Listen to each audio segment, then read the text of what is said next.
Sekarang saya sudah instruksikan bahwa semua tingkatan sekolah-sekolah Indonesia harus belajar bahasa Prancis. Makanya saya sering bilang, kalau ada orang yang korup nih Bu, jangan ditanya universitasnya di mana, tapi tanya TK-nya di mana. Karakter itu ditumbuhkan. Karakter itu bukan ditanamkan. Dan kita memang sifatnya seperti tadi bibit itu, ditumbuhkan, dijaga. Pohon itu bisa nggak dibuat jadi serong kanan dan serong kiri? Bisa. Taruh di tempat yang arah mataharinya geser, betul nggak teman-teman? Itu dipaksa nggak? Kalau dipaksa pohon itu patah, dipaksa patah. Tapi kalau dia diarahkan, bisa nggak diarahkan tumbuhnya? Bisa. Mengarahkan pohon tumbuh itu pada saat sudah jadi kayu atau pada saat dia masih tumbuh awal? Awal. Makanya di usia yang belia itulah kita bisa mengarahkan. Makanya saya sering bilang, kalau ada orang yang korup nih Bu, jangan ditanya universitasnya di mana, tapi tanya TK-nya di mana. TK-nya di mana? Karena belajar tentang kejujuran itu di usia belia. Lagi main TK, ini barang milik saya, milik orang lain. Kesehatan dan pendidikan sebagai investasi.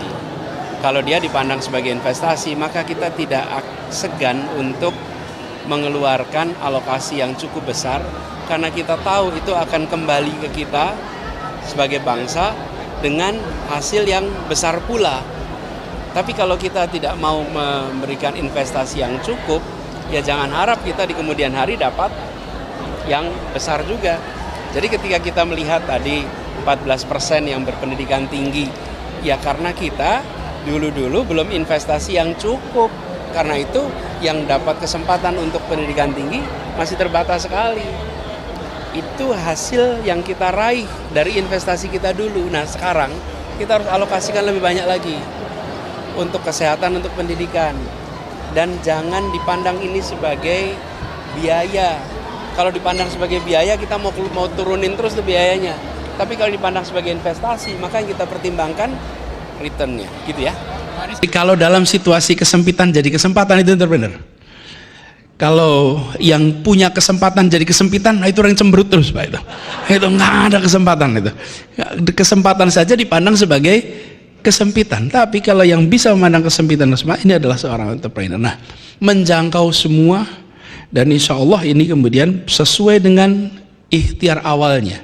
Menjadi kalau lihat sejarahnya, Miai dari dulu, dan kemudian menjadi rumah bagi semuanya. Kan begitu, bukan kira-kiranya kalau kita ingat proses perjalanannya. Ini juga penting. Barangkali Parmusi untuk kembali mengungkapkan sejarah perjalanan perjuangan umat Islam di Indonesia. Supaya kita tahu, seringkali kita paham sirah Rasul tapi tidak paham sejarah perjuangan umat Islam di Indonesia. Padahal ini menggambarkan betapa perjuangan di tempat ini, di tanah ini luar biasa. Jadi itu sebuah harapan untuk Parmusi. Dan tadi disampaikan tentang niatan untuk membangun desa madani. Kalau boleh Bang Usama usul desa madani dan juga kampung madani, Bang. Kenapa kampung madani? Begini, sejak tahun 2009 lebih banyak orang tinggal di kota daripada di desa di Indonesia. 2009 itu pergeserannya. Oke. Dan diperkirakan di tahun 2050 di Indonesia 75% penduduk Indonesia akan tinggal di perkotaan. Pedesaan jumlah penduduknya berkurang. Yang penuh adalah di perkotaan. Di seluruh dunia diperkirakan tren yang sama itu terjadi, bahkan mungkin lebih awal. Karena itu makin hari kawasan kota menjadi makin penting, dan di kawasan kota inilah interaksi makin intensif. Di kawasan kota inilah kita ketemu problematika menjalankan kewajiban pribadi kita dengan konteks kerja. Saya beri ilustrasi. Ketika saya mulai bertugas di Jakarta, saya menemukan, waduh, di Jakarta ini kalau sudah jam 5 sore orang pulang kerja, salah satu masalahnya di kendaraan umum, mereka kehilangan waktu maghrib.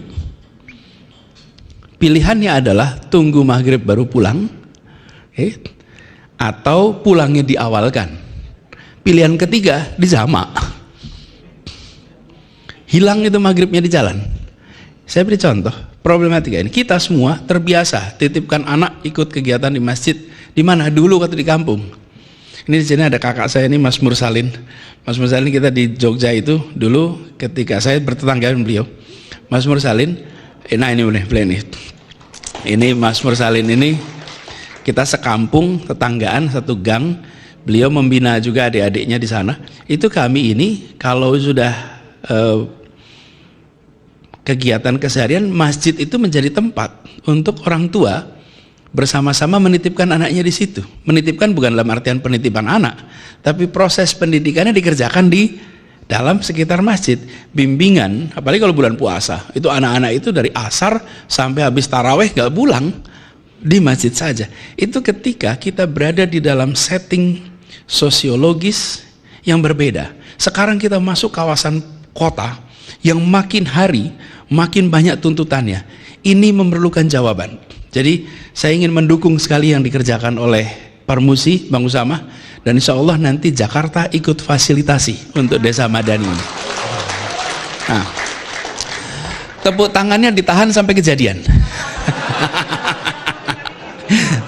Tepuk tangan itu kejadian. Tapi insya Allah nanti kejadian Bang Usama. Ini kejadian Bang Usama. Insya Allah kejadian. Direkam pula kan di sini. Jadi nanti. Halo teman-teman, jumpa bersama saya di Kacamata Dangi. Ya, selamat bertemu teman-teman ya. Ini adalah channel baru saya ya. Tentunya teman-teman ya wajib nih subscribe dan menonton, bahkan share serta komen dan like ya video-video di channel Kacamata Dangi teman-teman ya. Dan kalau kita melihat ya bagaimana pidato Pak Prabowo di Perancis yang sedang hangat dan viral ini lagi teman-teman. Beliau mengatakan ya di Perancis ya, bahkan mengatakan ia sudah menginstruksikan ya, entah instruksinya kepada siapa ya, mungkin kepada Menteri Pendidikan, bahwa setiap tingkatan sekolah yang ada di Indonesia ya sekarang akan ya mungkin diatur untuk belajar bahasa Perancis teman-teman. Dan ini menurut saya ya banyak sekali yang bersuara mengkritik tentang apa yang dikatakan oleh Pak Presiden teman-teman. Kenapa? Karena bahasa Inggris saja mungkin banyak yang belum bisa ya kan. Ditambah lagi bahasa Perancis teman-teman ya. Dan ini kan membuat publik bertanya-tanya, sebenarnya kita ini warga negara mana sih ya kan? Apakah kita warga negara Perancis ya?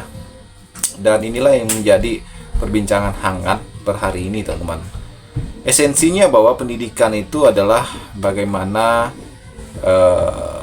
mempunyai sebuah kategori yang khusus sesuai dengan kemampuan siswa ya.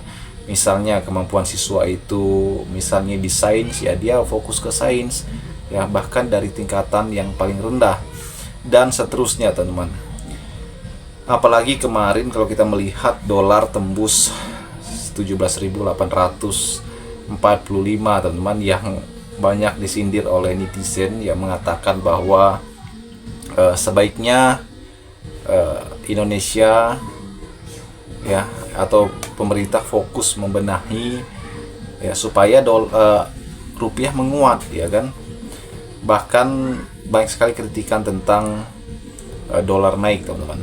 Dan apalagi Pak Anies Baswedan ya memberikan kritikan tentang hal tersebut.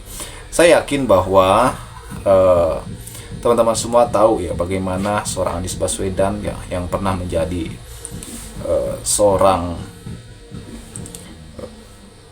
Menteri Pendidikan teman-teman ya di eranya Pak Jokowi, dan program-program beliau pada saat itu sangat-sangat bagus ya. Dan saya rasa bahwa inilah seorang Anies Baswedan yang mempunyai kemampuan, yang mempunyai sikap yang sangat hebat teman-teman. Bagaimana menurut kalian? Kita diskusi di kolom komentar ya. Sampai jumpa lagi. Salam.